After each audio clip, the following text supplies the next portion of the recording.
jokesters of the industry. I mean, I think Yeah. you're one of the top in a good standpoint. That very hard to make jokes. You have to be confident in which to be able to do that, because a lot of people typically will make jokes, just don't know what they're talking about. But if you can lead fun, jokey into business, it's a very tight thing in which to be able to do. I know it makes clients a lot more comfortable. Selling a house is a very, very stressful thing. When you look at like jokesters in the industry, I struggle with the people that follow the trend. One day they're a mortgage broker, the next day they're a real estate agent, the next day they're a stockbroker, then they're a used car salesman, and then they're selling insurance. That kind of part of my industry has always bothered me. I don't know about you, Chris, but it goes into who do you want to be and how do you want to be portrayed. And there's some people that do it really, really well. They're funny and they use like social media in which to do it. I mean, we see it on those reels that Nick shows us all the time in the social media part, that you can really play off of that. But I think what you have to do, you have to add in your knowledge. If you don't show your knowledge, I mean, you can be the funniest guy in the world and you're fun to listen to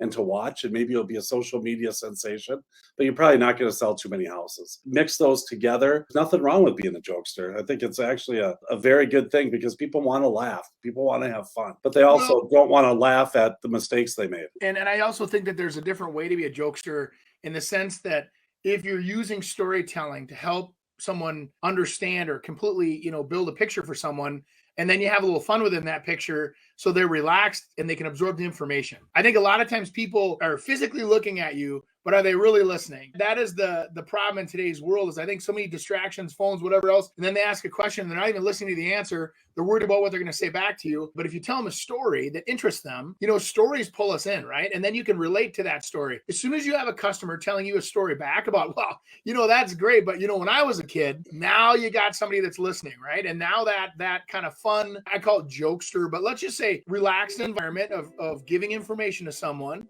It's non-threatening, and it's absorbed better. And then you also have the client that's the D personality. If you look at the disc profiles, that if you don't give them the info fast and quick, and your jokes, you get punched in the nose, or metaphorically, but they don't want to deal with you.